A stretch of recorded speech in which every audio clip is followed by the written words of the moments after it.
Good evening. I'd like to welcome everyone to tonight's meeting of the ISD 191 Burnsville-Egan-Savage School Board meeting. The date is September 26, 2019, and the time is 6:30. We'll start with the Pledge of Allegiance. Director Schatz, would you please lead us? I pledge allegiance to the flag of the United States of America and to the republic for which it stands, one nation, under God, indivisible, with liberty and justice for all.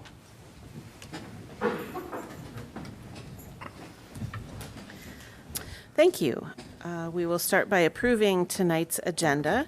I will take a motion to approve the agenda. So moved. Moved by Director Schatz. Second? Second. Seconded by Director Courier. Are there any questions or discussion? Hearing none, all those in favor of approving the agenda, please signify by saying aye. Aye. Opposed, nay, and the motion carries. In our information section tonight, I'd like to invite Jason Sellers, ABE Coordinator. We're going to receive a report on summer programs. Welcome, and guest.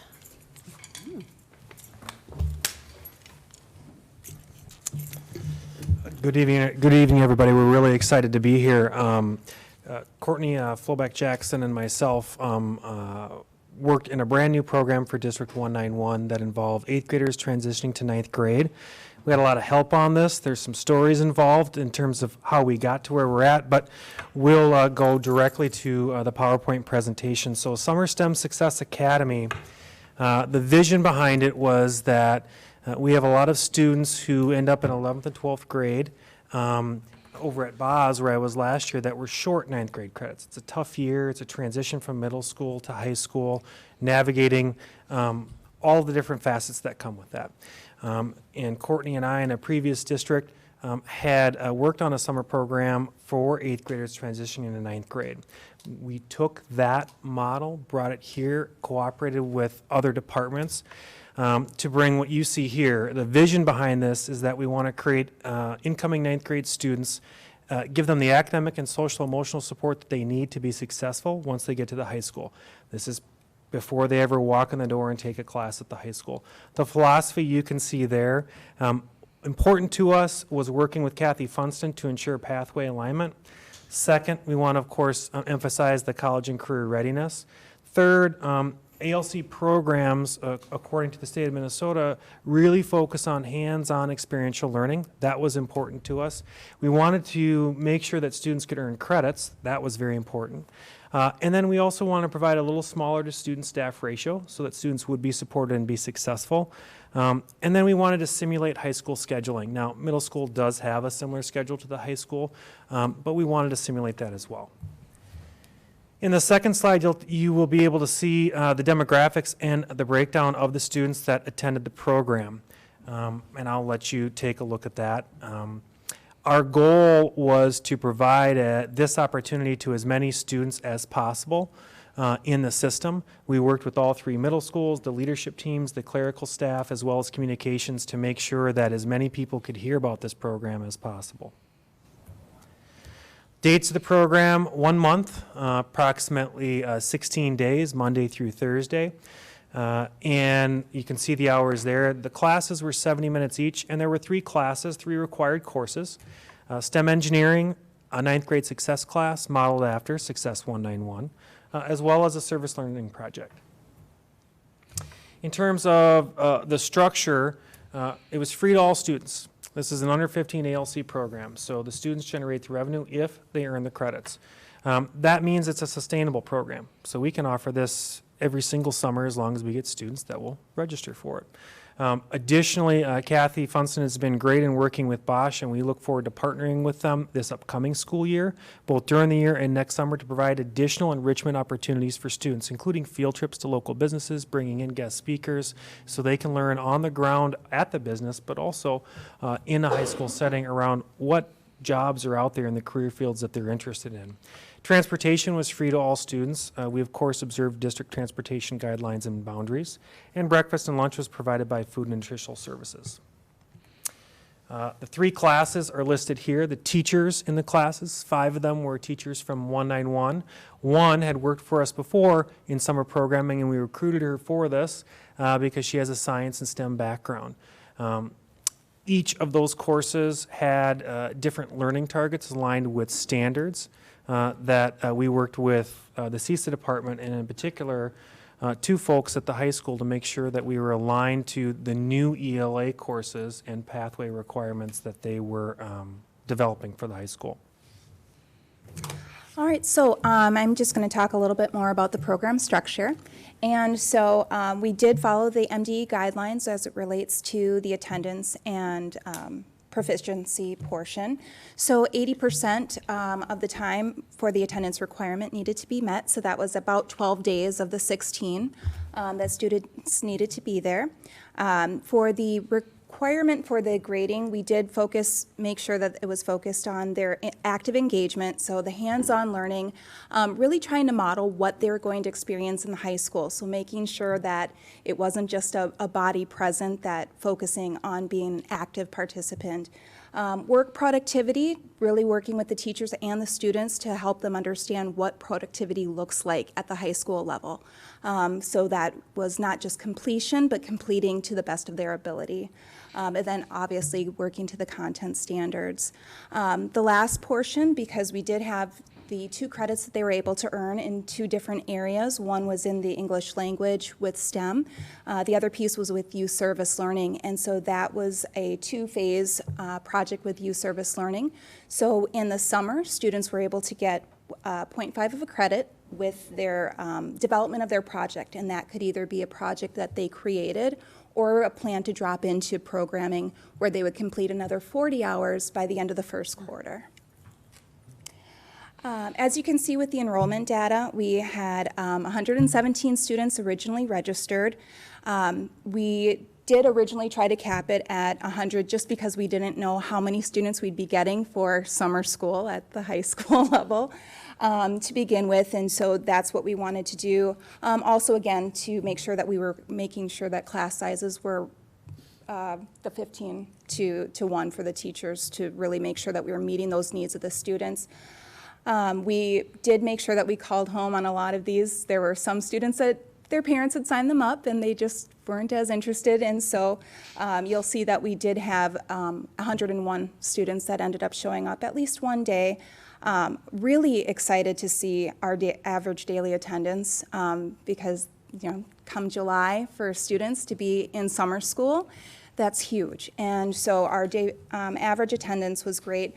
And also that our lowest attendance was on a day that we had our youth service project, but a majority of those students that were already going to not be there that day. So really exciting data there. As we look at the CLP, would you like to explain the? Sure. Every student by statute in an ALC program is required to have a continual learning plan. The continual learning plan outlines the progress the student makes, both in terms of an academic goal and a social emotional goal. We're required to track both. In the K-4 program or the 5-7 program, there could be a math and a reading and writing goal along with a social emotional goal.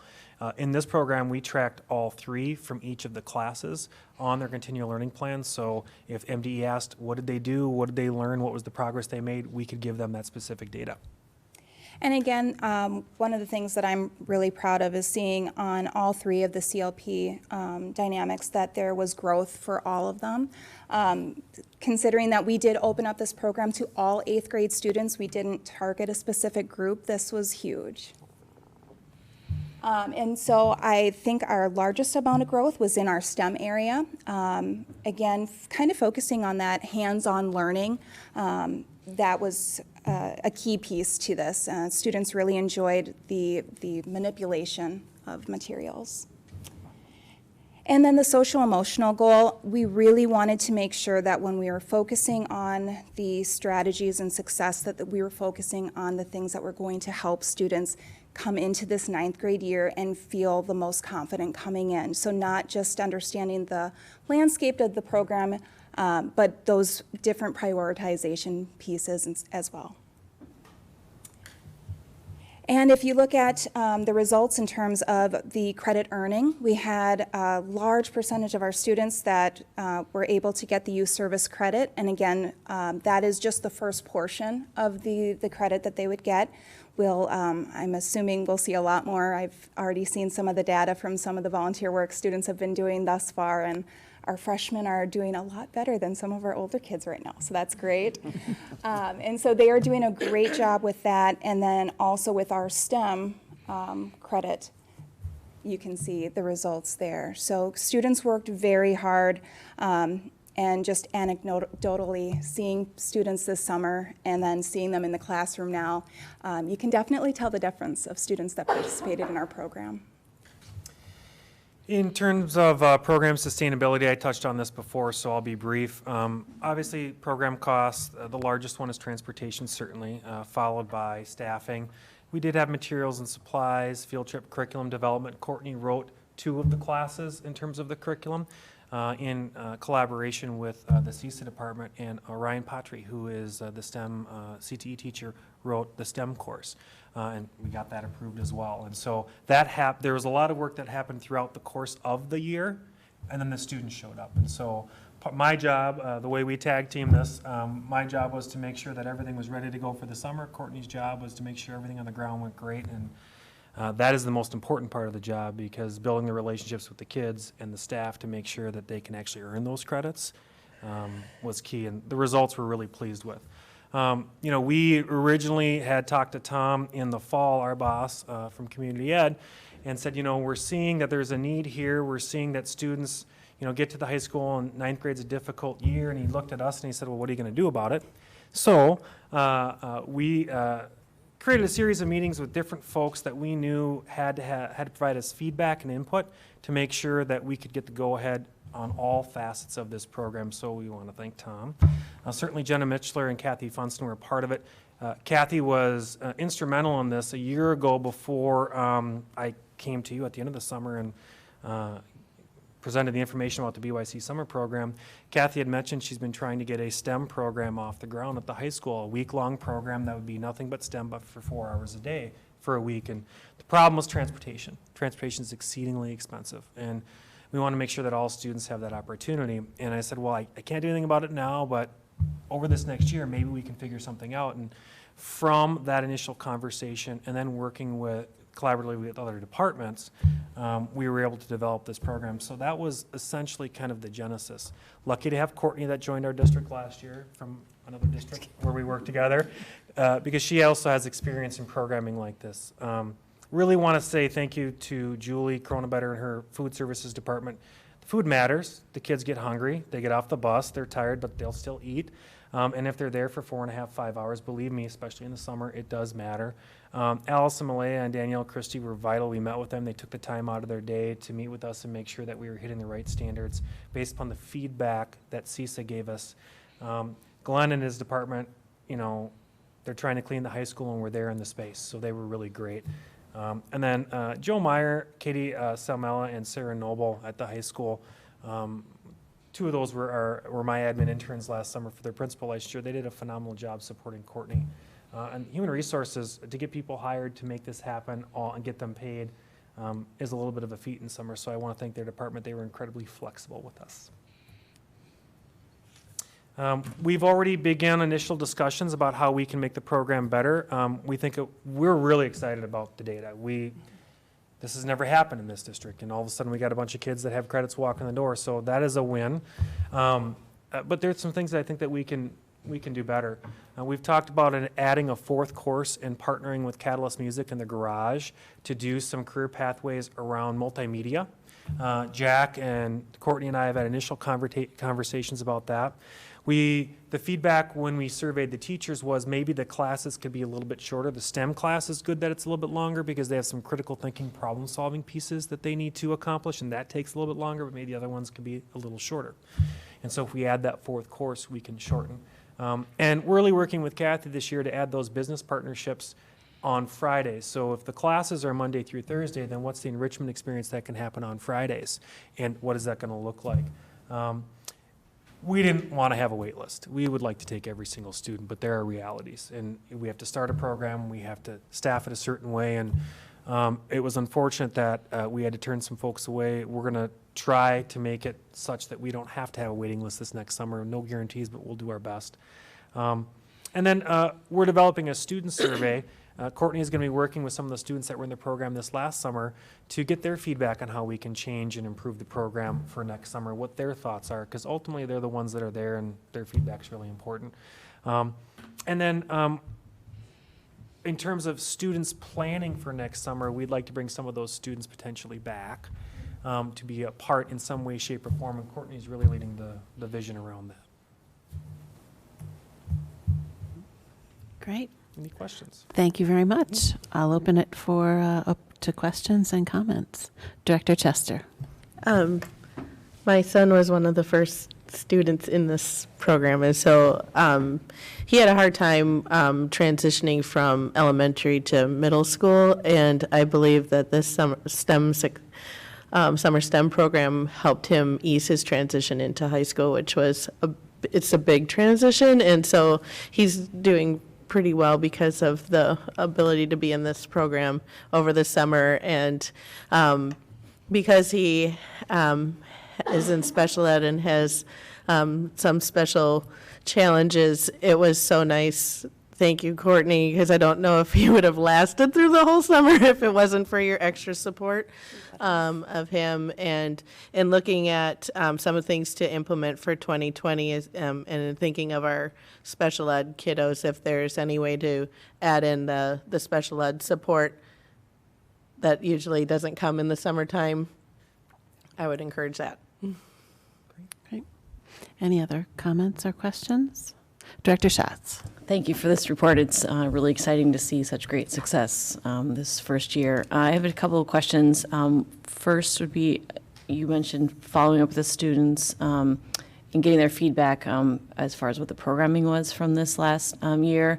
Have you made any plans to follow up with the students at the end of their 9th grade year at some point during it to see if what they learned during the summer program was actually helpful during their That's a great question. One of the pieces that we really wanted to make sure that we did is we are going to do a follow-up after the first semester, trying to kind of compare the Success 191 class as well to try and see the differences or the similarities between the growth there and how students are feeling in terms of their comfort level. The admin team has also wanted to look at that as we look at what we're going to do for our incoming 9th grade students in the future, with maybe them coming in the day earlier and so forth. So really guiding that. I'm excited to sit with the students and have them be a part of our planning process. We do know that field trips was a huge piece that they really wanted to be able to do a little bit more. As you could see with the growth within our STEM program, that hands-on learning, and the feedback that we got, even with the one experience with Feed My Starving Children. So I think that they will be able to add a lot more to that. So we will be doing something at the end of semester 1, at the end of the year, and we will be building in meetings to help them, or have them help us plan. Great, thank you. I have one more. And so my other question would be, if you alluded to a partnership with Bosch, could you speak to that a little bit more? I'm not clear about what that was. Sure, and Kathy Funston could probably talk more about this than I can. We received the Bosch grant, and that was Kathy's work.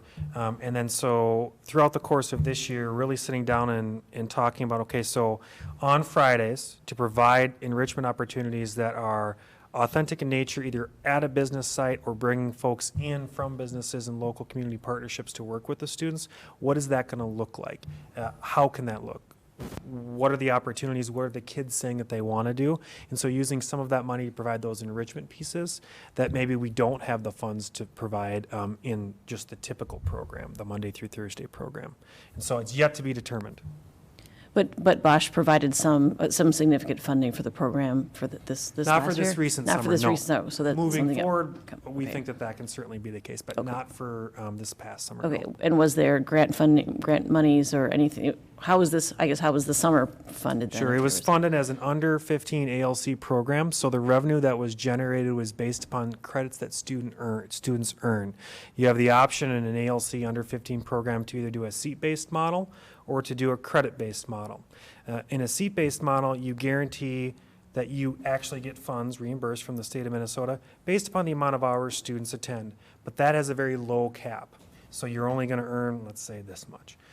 If you do a credit-based model, because in a credit there are, let's say, 80 hours versus there were only, let's say, 40 hours of their attendance, you have the opportunity to earn more. So one of the things that I'm very careful to do is to run the numbers as a seat-based program and run the numbers as a credit-based program at the end of it to see which one benefits us financially and covers the program costs. And we didn't know. I mean, the real truth is Courtney and I had no idea how this was going to go. We put it together and said, well, we're going to see. We knew that the classes were solid. We knew that the teachers were great. We knew that we could get the transportation, the food, but we didn't know how many were going to show up. And once they did show up, we didn't know if they were going to earn their credits. That's why we put 2 teachers per classroom to make that ratio 15 to 1, because part of that is that relationship that you have with the teacher that motivates you to finish, that helps you and supports you when you need it in that moment. And I think that was a really important part that allowed students to be pretty successful and earn those credits, such that we definitely generated more revenue than we had cost. And next summer, with some of the Bosch funds, looking forward to planning out some of those Fridays, those 4 Fridays, so it's a full week. That way parents and students can say, I'm here Monday through Friday the full week. Excellent, great, thank you. Yeah. Great, thank you. Any other questions or comments? Director Miller. Well, thank you for this presentation tonight. This was, I really thought this was good.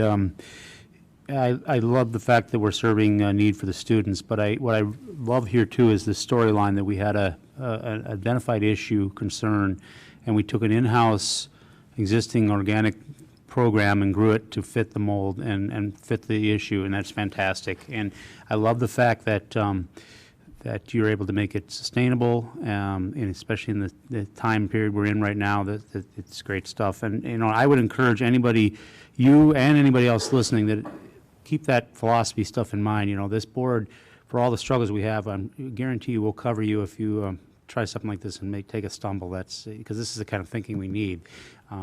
The creativity here. A couple of clarification questions. First of all, how does a student get connected to this? I kind of missed that. Do they self-identify, or do teachers, you know, call them out and suggest maybe this is something they'd be interested in or would benefit from? Sure, there are several layers to student recruitment. The first is we met with the communications department, and we sort of laid out a communications plan. As part of that plan, of course, we posted to the website. We did, we used phone messengers home to parents of middle school students who were in 8th grade going to 9th grade. Secondly, the communications department worked with Courtney. Courtney recorded a message, and that was the second layer, sent home messages saying, I'm the site lead for this program, here's what it is. If you have questions, please contact me. I'm at the high school, you can show up, I'll be here. We also sent the registration forms. We sent the registration forms to the 3 middle schools. We contacted the clerical staff in the office, the cultural liaisons. I met with the cultural liaisons in their meeting, answered every question they had about it. We, of course, translated all the forms into the different languages that were possible, Spanish, Somali. And then the last layer was really on the ground. BYC was really a feeder for this. So, you know, last summer, not this most recent one, but a year ago from this last summer, we ran a BYC summer program. And that was incoming, that was 5th graders going into 6th grade, 6th and the 7th, 7th and 8th, and 8th and the 9th.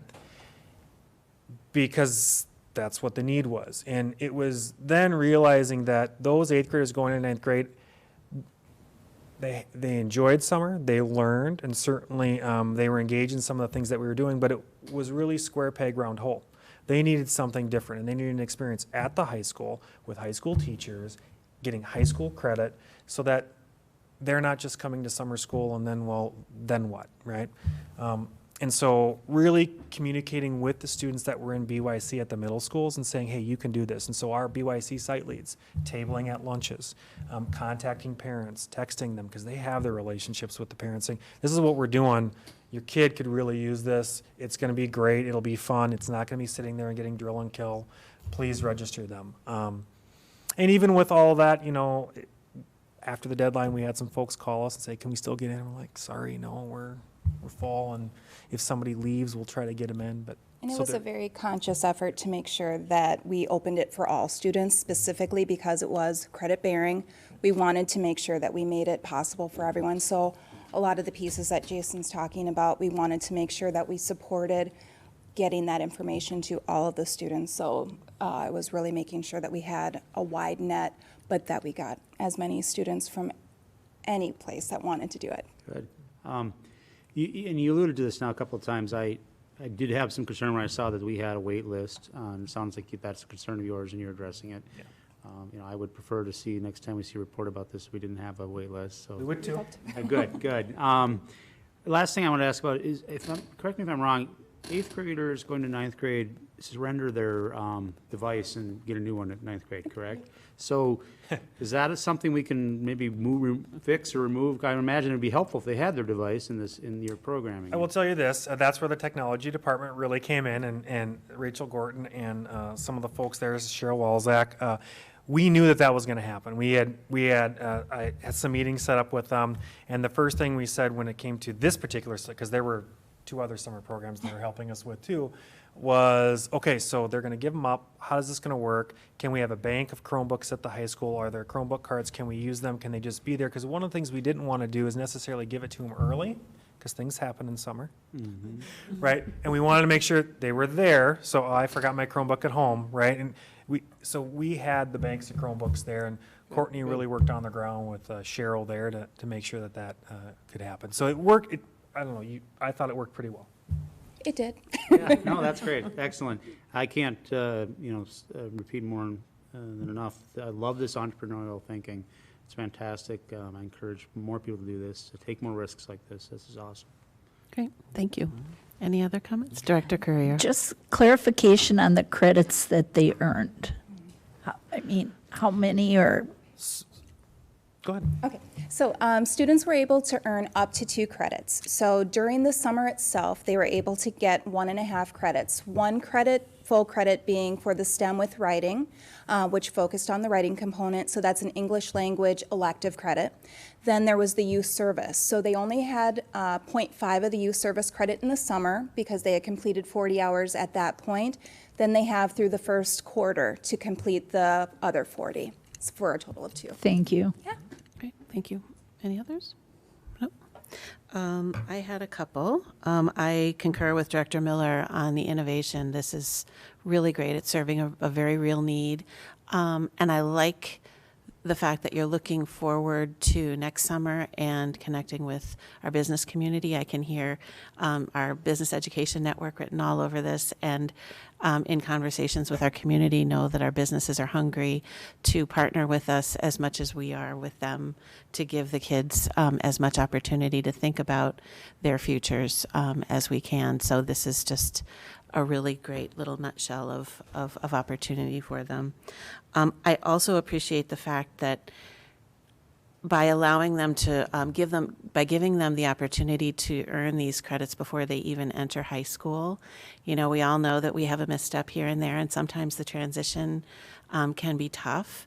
And to give that kind of cushion to our students so that, you know, they know they're still on solid ground if they do happen to have a hiccup, I think that's just a real gift. So thank you both. Thank you, Tom, and everyone else who supported this program. It clearly went beyond you two, and it's a really, really great program. Thank you. Thank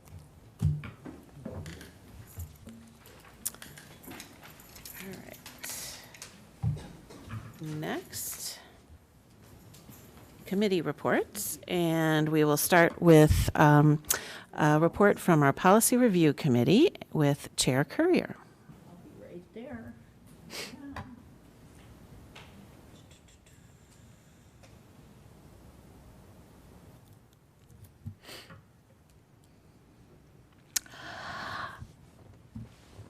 Chair Alt and fellow board members, Superintendent. Our meeting was held September 10th. At tonight's meeting, under the consent agenda, we will be, 1, approving the second reading of the changes to Policy 419, Tobacco-Free Environment, Possession and Use of Tobacco, Tobacco-Related Devices, and Electronic Delivery Devices. Policy 503, Student Attendance, and Policy 906, Community Notification of Sex Offenders. Number 2, we will be approving no changes to Policies 522, Student Sex Non-Discrimination, Policy 101, Legal Status of the School District, and 101.1, Name of the School District, Policy 103, Complaints, Students, Employees, Parents, Other Persons, and Policy 104, School District Mission Statement. And number 3, we'll be approving non-substantive changes to Policy 102, Equal Educational Opportunity. And our next meeting will be October 8th. That concludes the Policy Review Committee report. Thank you very much. Turning next to our Negotiations Committee with Chair Schatz. The committee met informally several weeks ago with the BEA to establish communications and meeting norms, and then met for the first session last night. The district submitted a full proposal in the newly agreed upon format. BEA submitted a partial proposal, after which time the session ended. And that completes the report. Great. Thank you very much. Legislative Committee with Chair Miller. Yes, the Legislative Committee met on Tuesday, December 17th. In attendance was Director Hume and Holger and myself, and Superintendent Battle. And we welcomed Representative Mason, and we had an excellent conversation. I have purposely kept these to a sort of non-agenda filled discussion time, and it was served its purpose very well, as it has in the past. We had an opportunity to get to know each other a bit. I think, as typical, our elected official peers have their eyes open quite a lot to some things they weren't quite aware of what was going on. It serves a great opportunity to help them with some of the dialogues they're having with their constituents, and we also had some talk about what's going on in their side of the world and what would be important to us in the future. So things continue to move along at a good pace. Great. Thank you. Next is the Student Performance and Achievement Committee. We are having a workshop tonight on college and career readiness as a committee of the whole. Next, looking at board appointments, are there any other reports relating to board appointments or school assignments? Director Courier. Yes, Association of Metropolitan School Districts, AMSD September meeting was held on September 6th. There were 2 presentations, one by Paula Forbes, promoting a student conference to be held on October 21st at the Minneapolis Convention Center as an extension of work of Reimagine Minnesota. And if you recall, Burnsville hosted one of its input gatherings. Principal Helke is working on having BHS represented at the conference. And the second presentation was by Dr. Bill Morris of Morris Leatherman, covering the metro and state area. Morris and Leatherman provide statistical data helpful to school district decision-making. They've helped us in the past. I also have a report of Intermediate District 917. The 917 board meeting was held on September 3rd. Besides regular meeting matters, 3 policies were reviewed and approved. Policy 410, Family Medical Leave Act, Policy 616, School District System Accountability, and Policy 806, Crisis Management Policy. They're converting their policies, which were sort of a mixture of what we have and a mixture, and now they're going to the MASA. system. Then the board approved 2.5 lead teacher positions to the Dakota County Area Learning School South. They're going to be in a shared position. So that concludes the 917 report. And then I have a Hall of Fame committee report. The Hall of Fame ceremony was held Friday, September 13th. 5 new members were inducted into the Hall of Fame. Bruce Anderson, retired staff. Brady Bedard, class of 94. Joan Brzezinski, class of 1980. Terry Brown, class of 1971. Rick Nelson, class of 1978. What a celebration. First, there were hors d'oeuvres prepared by our own culinary students. Second was the honoring of the winners' notable work and presentation of their plaques. And last, they were honored on the football field at halftime. We had our summary meeting this past Monday. Tom Melcher, our current chair, is leaving our committee. We are encouraging people to be thinking about BHS graduates that could be nominated to the Hall of Fame. And I have to say this, I'm always amazed by the extraordinary graduates we have out of our high school. I'm just overwhelmed. The webpage will soon be open after the first of the year for those nominations. That concludes my report. Thank you very much. And I'll make an exception in Yodeheat. Were you aware of the student conference? Have you heard of that yet? Probably not. So just make a mental note. If you or any of your classmates attend, that would be a really great thing for us. I think we all would be interested to hear how that goes for our students. Thanks. And Director Hume. Yes, this is for the Foundation 191. On Tuesday, September 10th, I attended the monthly meeting. Couple of updates. Last week, they hired, I think at the last update, I announced that the part-time admin had left. They've hired her replacement, and she'll start Monday, October 7th. It's Jennifer Kaiser, previously Jennifer Gibbs, who I believe was with them before, it sounded like. Before my time, but they sound like she was a known quantity to them, so they're very excited that she's going to be there.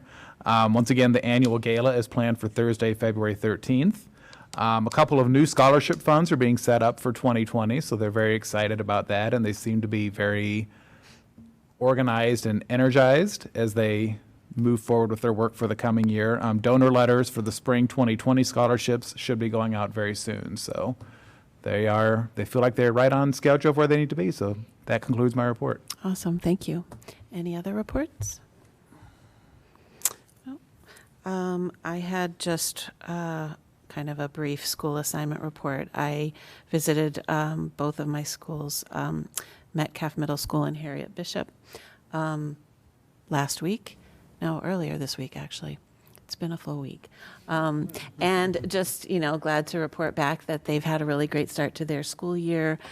We talked about goals and, of course, focusing on student achievement, and the principals and their staff are really energized and ready to go. So it was a really great to visit the schools and see the students in their classrooms. All right. Next. Consent agenda. Although board action is required, it is generally unnecessary to hold discussion on these items. In the event a board member wishes to discuss an item, that item will be moved for separate consideration. Are there any items that board members would like to separate? Hearing none, I'll take a motion to approve the consent agenda. So moved. Moved by Director Chester, second? Seconded by Director Hume. All those in favor, please signify by saying aye. Aye. Opposed, nay. And the motion carries. New business. We are first being asked to approve the revised long-term facilities maintenance program budget for FY 2021. And we will have Lisa Ryder, Executive Director of Business Services, at the podium. Welcome, Lisa, and take your time getting settled.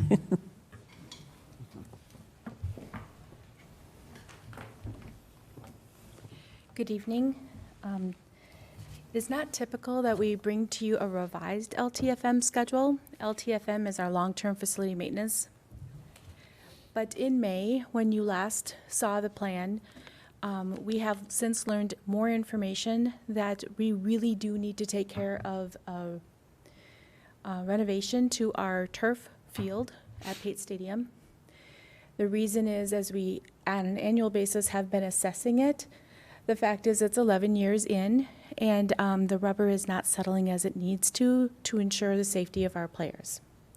So coming into the next year, that cost is estimated to be around $700,000.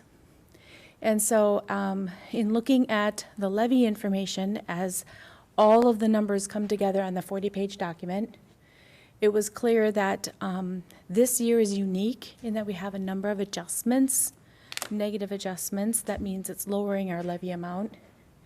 And so there's a little bit of room there for us to be able to put this project in there on top of that, which you had already approved, and still keep it level for our taxpayers. So there's not any big ups or downs.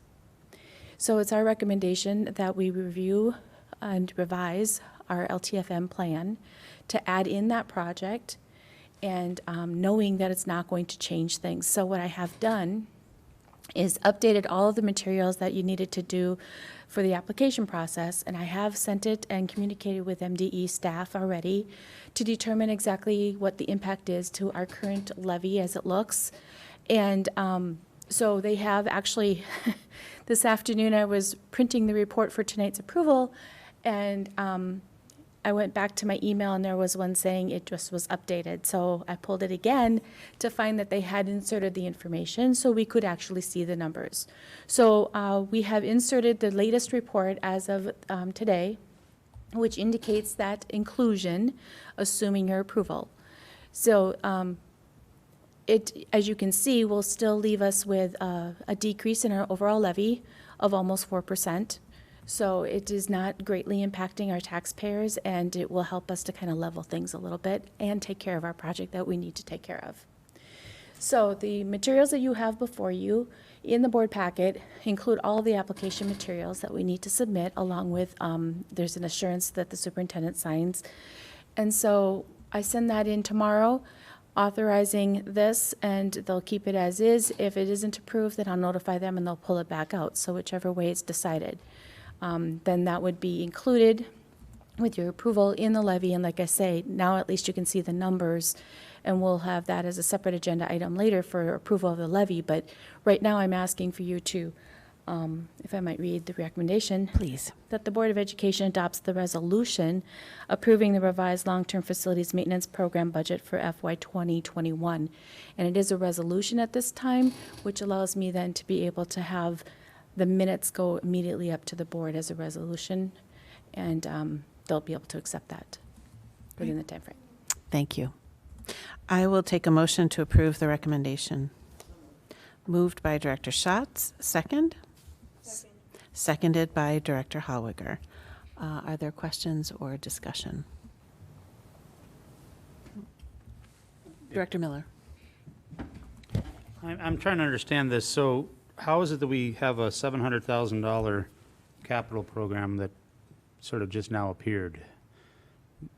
Maybe I'm misunderstanding this, but It's on the plan. It was just that it was anticipated that the field would not need to be replaced for another 4 years. okay. So if you looked at the May materials, you'd see it out there on the list. It was just in a future year. So we have an alternative that we could do the project, move that project into 2021 and move everything else out. But I when think you- that was the important part that was missing, that we're Right. shifting programs around, right? Is that, am I understanding right? Well, because our levy has so many negative adjustments due to the enrollment decline from 2 years ago, as well as the estimate from 2 years ago being higher than what it truly is now, those negative adjustments offset the cost of this particular project. So we're actually asking for you to approve, in addition to the previously approved projects, of an additional $700,000, which would then allow the project to get completed and also kind of bring that levy level. Does this make sense? Okay. Any other questions or comments? I'm Director Hume? I think I need another, sorry to be. That's okay. Explanation around the funding piece. I'm completely lost about how we're paying for this right now. Okay. I need 101. So the long-term facility maintenance revenue is a levy for us. And so our taxpayers are the ones to cover the cost of those dollar amounts. We are a district that previously had out facility funds that we could either sell bonds or we could just levy our taxpayers for. In the last few years, now that's made available to everyone in the state, and it's called LTFM. As part of this process, it requires then that we have kind of a plan, a 10-year plan. And our goal is to kind of keep that amount that we spend on an annual basis level. And it's around 1.5 mil when it comes to our projects that are long-term facility maintenance projects, and another 500,000 that is health and safety oriented, okay? Total $2 million. With a level plan like that, and with everything else being equal, your levy then would kind of stay pretty even from year to year. However, this year, we're experiencing in part of the levy process, which I can go into a little further in the next agenda topic if need be, but it has adjustments for previous year estimates. And so sometimes those adjustments come in and we've been pretty stable on those adjustments. But this year, those adjustments are significantly higher than they have been in the past, and to the negative amount, which lowers the levy, okay? So we have the possibility that if you didn't approve this change in the LTFM program, the levy will go down about, I gotta remember the number it was, I think it was almost 6%, versus what it will go down now is almost 4%. And that decrease will then result in the next year being quite a bit of an increase because those negative adjustments aren't going to be there then. So my goal when I looked at the levy total was to find a way to level this a little bit more for our taxpayers so they're not seeing the ups and downs from year to year, but rather a very stable. Now, note, the election on November 5th will change it, but we're communicating about that on a separate matter. So this is not inclusive of anything about the levy vote. This is just the LTFM and trying to keep this as stable as possible. So if I'm understanding, doing it now, long-term, would seem to cause less of a tax impact on most people. Whereas opposed to if we wait a year or two, it's going to have a more dramatic impact on what they pay in their taxes? Yes, overall, they are still paying more, Right. but we're keeping it level so people aren't feeling as though they got a big Less of that hike. sticker shock. Yes. Thank you. Any other questions? All right. Basically, safety for our students and predictability for our taxpayers. That's what we're talking about. Yes, thank you. Awesome. All right. So all those in favor of approving this recommendation, please signify by saying aye. Aye. Opposed, nay, and the motion carries. Thank you, Lisa. And we are staying with you, being asked to approve the Ice Arena lease with the City of Burnsville for the 2019-2020 school year. Thank you. This item is a very common item to be on the agenda this time of year. For us, on an annual basis, we do work with the Burnsville ACE Center for a rental agreement. This is pretty much driven by our athletic director and the City of Burnsville's manager at the Ice Arena with regard to the schedule. And then there's an agreement that is typical from year to year. It doesn't change very much. This year, there is a slight change in the dollar amount per hour of $5 increase. As I understand it, the dollar amount that is charged for the users of the Ice Arena during the season is the same for everyone. And so we'll find that that's the case. The terms of the agreement, I compared this to the previous year's agreement, and there are no changes other than that dollar amount. So as is typical, the agreement has stayed the same. This is an ongoing one. This agreement basically lays out the schedule that is anticipated for all of our varsity and JV games and practices at the arena. We are billed, though, on what is actually used. So this is an estimate at this point in time with an idea of how much that contract may be, not to exceed, you might think, okay? So with that, the agenda tonight, or the recommendation is that the Board of Education approves the Burnsville Ice Center rental agreement for the 2019-2020 school year in the estimated amount of $98,205.40 for a total of 426.98 hours of ice time. Thank you. I will take a motion to approve. Moved by Director Miller, second. Second. Seconded by Director Courier. Questions or comments? Director Miller?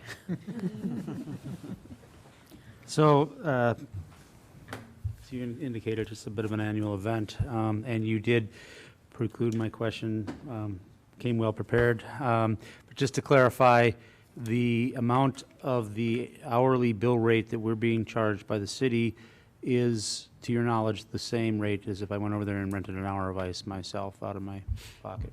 Yeah, I noticed it went up. I hadn't heard that it had gone up $5, but that, to your knowledge, that was raised also for the street value. Yes. And just to clarify for record, we also are paying a cleanup fee after the games, and we are not receiving any revenue from concessions, and we receive half the gate. I believe that's, yes. Yeah, Yep. well, it is. It's in the unless something is different in the contract from when I read it earlier. The second thing I have for you is a question that you're not going to, I'm sure you're not going to be prepared to answer, so I apologize. I didn't think of it till coming into the meeting. They recently added a third-party video streaming service, that is a subscription-based video streaming service that covers both sheets of ice over there. And I would be interested in knowing, and so again, just come back with this at some other time. Are high school games going to be provided as part of the subscription service?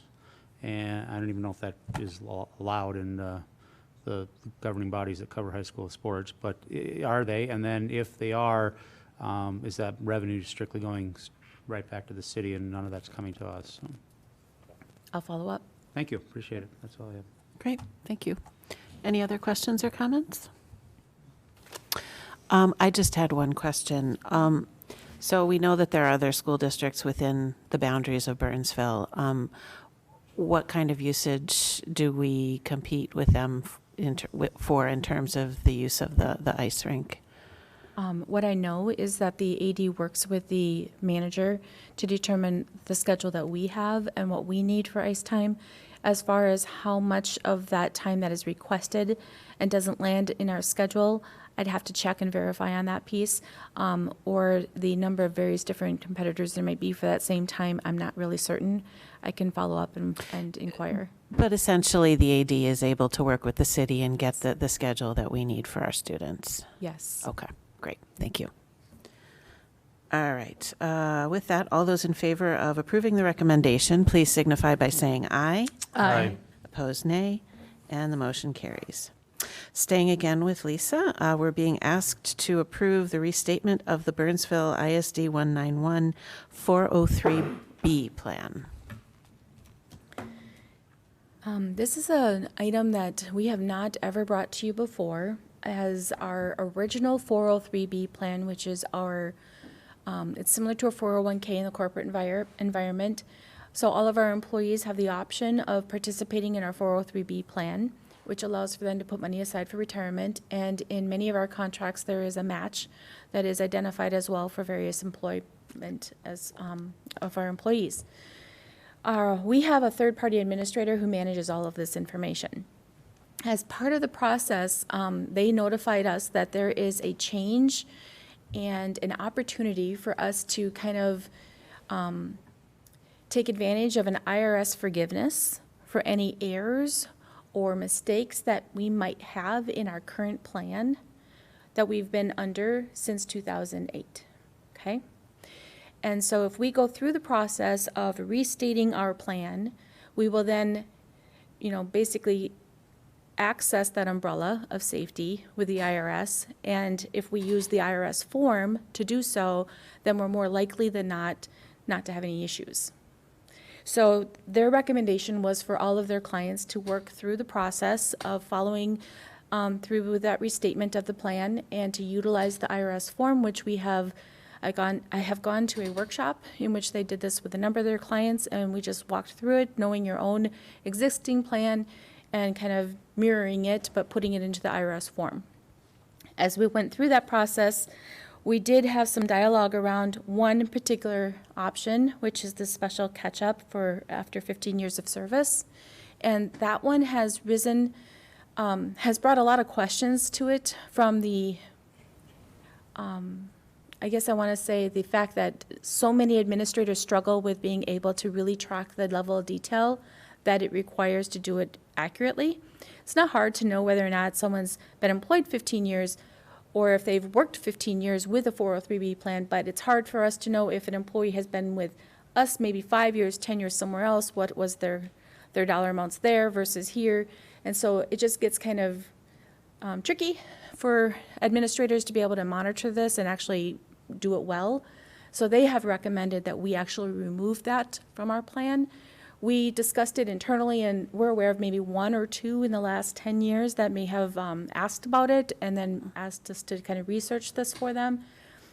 So therefore, we don't feel it's a large impact to our employee group to remove it from our plan as an offering.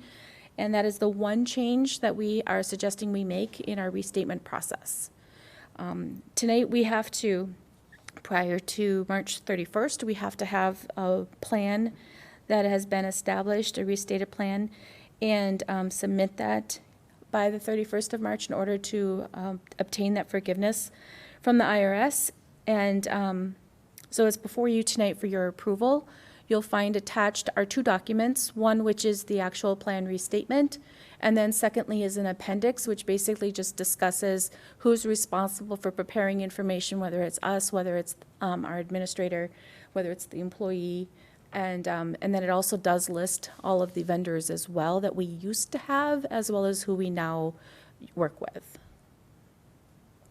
With that, the recommendation is that the Board of Education approves the restatement of the Burnsville ISD 191 403B plan effective January 1, 2020. Thank you. I'll take a motion. So moved. Moved by Director Courier, second. Second. Seconded by Director Hume. Questions or comments? Director Miller. And this might be for you or Stacy, who I see joined us in the room. Is this part of, do we need to engage with the recipients at all on this, of this program in order to make this change? Is it part of the total compensation package in any way? No? Okay, I'm seeing a no shaking, so let's answer that question. It changes absolutely nothing about the accounts that our employees or former employees hold. Okay. Or that we contribute to on their behalf, or that they contribute to through their payroll. So all it does is restate our district's plan, and with the exception of this one item that we're no longer going to offer, everything remains the same. Well, that's the nature of my question, though. By not offering one item, there's no argument that we've taken something away that was guaranteed. Okay, that's all I'm asking. Good. Great. Thank you. Any other questions? Hearing none, all those in favor of approving the recommendation, please signify by saying aye. Aye. Opposed, nay, and the motion carries. And finally, Lisa, your last item. We're being asked to certify the proposed tax levy payable in 2020 and set the date of the Truth in Taxation hearing. Thank you. So as we discussed earlier, this document that we receive around this time of year, we actually received the first copy on the September 8th according to statute, and it is a culmination of all the estimates that we have provided to the state with regard to our enrollment and various different information they get from the counties for evaluation of property. With all this information gathered, this year's document is 40 pages long. It's filled with formulas upon formulas telling the revenue that is generated, whether it's referendum, whether it's various different state formulas. There's a portion sometimes that is levy and that which is aid. This document's intent is to summarize all of the levy items that there might be, whether it's general fund, community education, or debt service. And so the page that we have attached in your board book is the summary page, and it indicates then the inclusion of what you previously approved for the LTFM project, and shows that with all of that in play, we're anticipating that at this point in time, there would be $41,966,213.86 of levy that would be in our limitation. Tonight, I'm asking for your approval as maximum, which allows then for any formula adjustments that there might be to be incorporated in the final certification that you'll see in December. This gives a little bit of room in case there is some adjustment that still is needed on the state or county level. Our adjustments need to be in by the 30th. They don't accept them after that point in time. And I believe at this point in time, we've made all of our adjustments and incorporated it, except for the results of the election. So the results of the election do not show in this document. They do not show in the letters that will go home to our taxpayers in their proposed property tax bill in November. They would only show in the certified levy as a result then in December, and you'll have an opportunity then to certify that and finally approve that. At this point in time, this is a preliminary approval of the levy, and the request is that the Board of Education certify the proposed property tax levy for taxes payable in 2020 and authorize the clerk to execute the levy certification forms in the maximum amount, and to also schedule the truth and taxation hearing on December 12th, 2019, to be held during the regularly scheduled board meeting beginning at 6:30 p.m. Thank you. I'll take a motion to approve this recommendation.